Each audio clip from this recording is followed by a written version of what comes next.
Hey everybody, HomeSliceHenry here, and in today's video, I'm going to be showcasing the battles that helped me climb to veteran rank in Season 20 of Go Battle League, a feat that according to the global leaderboards has only been accomplished by 50 people worldwide at the time of recording. The team is built around Shadow Typhlosion. It's an incredible sweeper in the Ultra League. The team that I ran around Typhlosion was very flawed. If I had to do it again, I would switch out Feraligatr for Drapion because being triple weak to Miltank is just a death sentence in this Ultra League meta. So without further ado, let's hop into the matches and take a look at Shadow Typhlosion in the Open Ultra League. We're off to a terrible start in the first match, leading Shadow Dragonite into a Galarian Weezing. I save switch into Shadow Feraligatr, and I'm able to lure out a Guzzlord. This is incredibly good for me. I land the Ice Beam as well. If you do decide to run the team with Drapion, you have to run Sludge Bomb Crunch, because you need a move that can actually damage Guzzlord.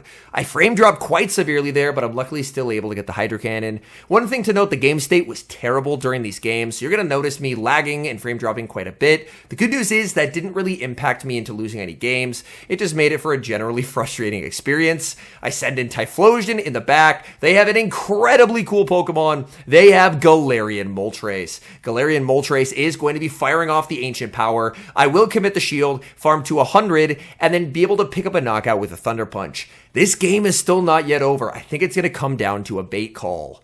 I can make it to a Thunder Punch plus a Blast Burn. It's going to come down to, do they shield the bait? So I bait with a Thunder Punch. I get the shield. It turns out the opponent actually one turn lagged there. The good news is, by shielding the bait, that one turn lag now becomes irrelevant because I'm able to outpace regardless. So I make the Shadow Blast Burn, Shadow Typhlosion, fully sweeping an endgame and securing the win.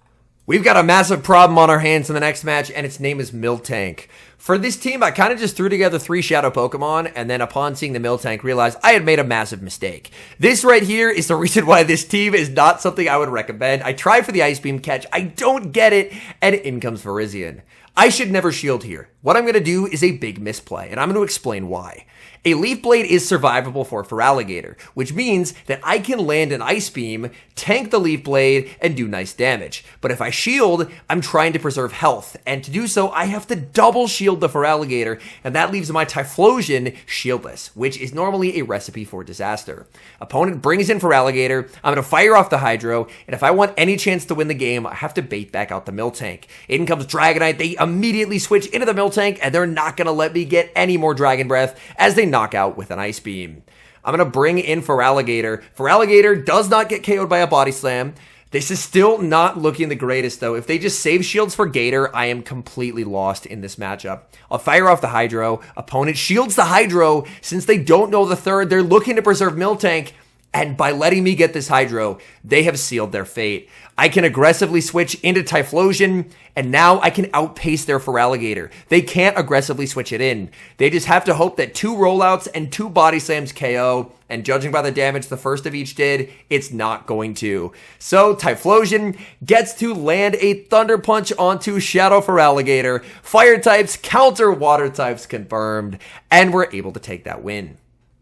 Picking up a very good lead in the next match, Shadow Dragonite versus Pangoro. Pangoro staying in this matchup. They farm up to 5, and in the back of my head, I'm worried about a Rock Slide. I know Rock Slide is not a good move now. Thankfully, it's not. It's going to be a close combat, and in comes Shadow Drapion. I'm expecting this is going to be double Poison or double Dark Poison with a Skuntank in the back. And if that's the case, then 2-shield Shadow Typhlosion should just win the game for me. So I force a shield with the Superpower. I bring in Feraligatr. I do get debuffed, and I'm going to fire off this Hydro. It doesn't KO, but it will do a ton of damage, so the Hydro is going to connect. Opponent lets me get there, and the moment they do, I realize my opponent wants farm. I shouldn't have charged this. I KO. I was expecting them to farm with the Panda Bear, but instead they farm with Talonflame. Talonflame has an energy advantage, but my Typhlosion has a shield advantage. And now we have the battle of Community Day Pokemon. Opponent goes for the Flame Charge, ramping up the damage. I win charge attack priority here as I fire off this Thunder Punch. Thunder Punch hits incredibly hard. Opponent is going to commit the shield, and I'm going to shield back. And now this game's over. My opponent has nothing they can do to win because I'm always going to be able to wait turns and watch for a catch. They just switch in Pangoro. I KO it with a Blast Burn. I can outpace the Talonflame here, and the opponent will resign the match. We move to the next match, Shadow Dragonite versus Licky Licky. Oh, this is so bad. So remember when we were triple weak to Miltank? We are also triple weak to Licky Licky. It's another reason why I think Typhlosion is amazing in this meta. Typhlosion swept so many games for me. I would not run this team with the same three that I have been running. I would definitely switch it up, and I mean, you could keep Typhlosion on the team, that's fine, but I just would not end up running this team. Here, they bring in Tentacruel, and I'm going to bring in the Shadow Typhlosion, and what I should have done was Thunder Punch immediately. You're going to see a major brain lapse from me here. I have been packing all day as I prepare for my trip to Baltimore, and for some reason in my head, I was like, Blast Burn does slightly more. It doesn't. It doesn't. I should have Thunder Punched. If I Thunder Punch, that KOs and I get the farm down. But because of the massive mental error on my part, I'm now down 2 shields. They combo play with the Licky Licky and I'm in shambles. Luckily, I tank it on 1 HP and I'm able to fire off a Blast Burn, but I am not playing well so far in this game. Licky Licky has a ton of energy. I'm going to throw 4, switch and catch a Body Slam on a Dragonite just to preserve health on my Feraligatr. Oh my goodness, I caught an Earthquake. I might be back in this. I might be back in this somehow. I need so much energy on Feraligatr. I don't know what they have in back, but I'm looking to farm to 100. Opponent makes another Body Slam. I didn't think they were on the 2 cycle there. That's going to get me very low. I farm to 100 energy, as much as I can possibly hold, and I pick up the knockout with the Hydro. I know Tenta's on 1 HP. It's a Wheezing in the back, and it all comes down to this. They have a move and a catch. It's a 50-50 call. I get it right as I click Hydro Cannon, winning charge attack priority and winning the game. But disaster strikes. The Wheezing lives on 1 HP, and we end up losing that game. My goodness, that game was a bit of a disaster. Hopping into the final match of the set, Shadow Dragonite versus Virizion. Opponent save switches into Ampharos, and at this point, this game is already over. I am ABA strong into Virizion, so I can just stay in here with the Dragonite. I'm always going to no shield here. Even if they KO, it's fine, but a lot like to go for Trailblaze. They Brutal Swing. I can throw 2 and switch, but they do not let me. They realize what I'm going to do, and instead, they double throw. That's a pretty decent play. I bring in Typhlosion. I get a 3-turn frame drop. Very cool stuff, but good news is it doesn't impact my ability to farm down. In the back is Aurorus. Aurorus is very good at beating fire types, but a Typhlosion up 40 energy, there is just no chance. Here, I'm going to make another huge mental error.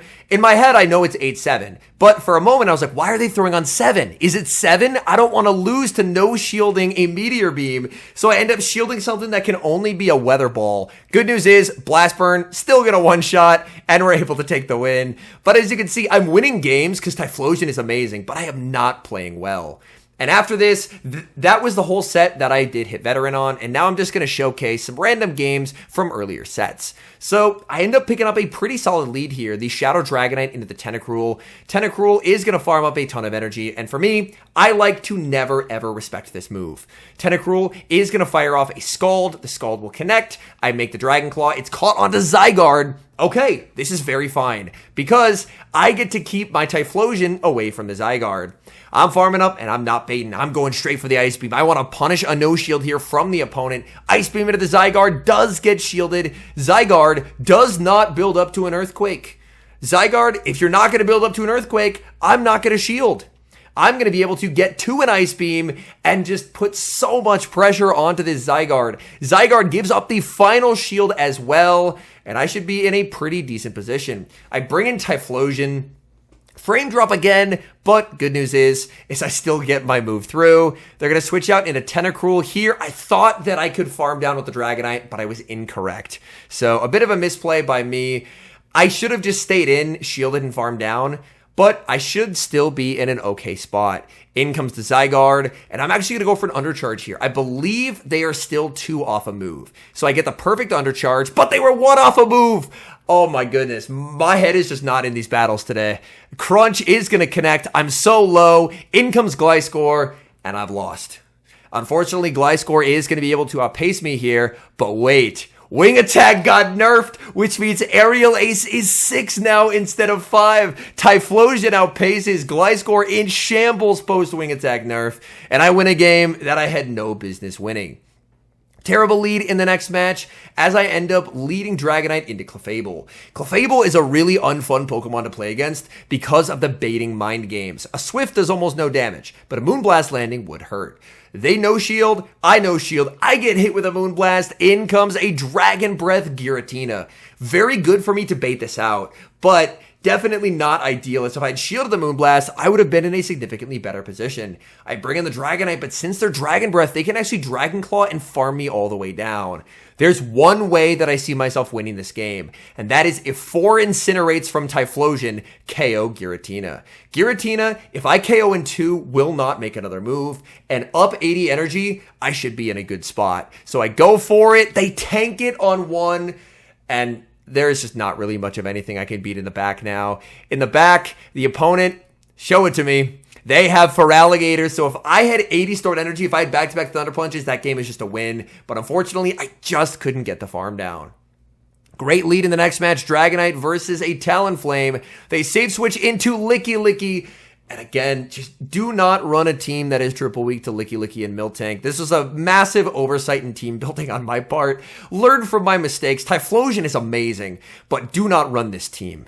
Do not run this team with the Pokemon that I am running it with. Here, I actually decide to shield. My thought process is I will be able to force the final shield back from the opponent. Maybe should have superpowered here to guarantee it, but the Gambit ends up working because they end up shielding, and now I can just bring in the Feraligatr. Feraligatr can tank whatever they throw. They're not at a Solar Beam or anything like that. It's just going to be the Body Slam. I make it to the Hydro, and that's going to be goodbye to the Licky Licky because Dragon Breath has done enough where it's in Hydro range. They can't bring in the Talon, so they bring in Zygarde. Oh, let's go. There's nothing I love more than destroying a Zygarde's hopes and dreams. Ice Beam, massive damage. Oh my goodness. They're firing off energy, and I can just win this game with my favorite boy, Typhlosion. In comes the Talonflame. Talonflame behind by a turn, because Switch takes a turn. I can launch the Thunder Punch. That does big damage. Opponent sees the writing on the wall and concedes the match.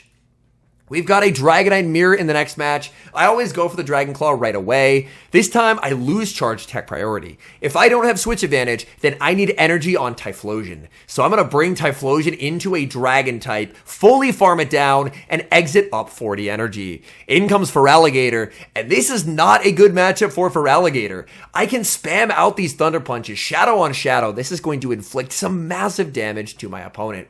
I will commit the shield as Hydro would be enough to knock out, and I can guaranteed always make it to a third Thunder Punch.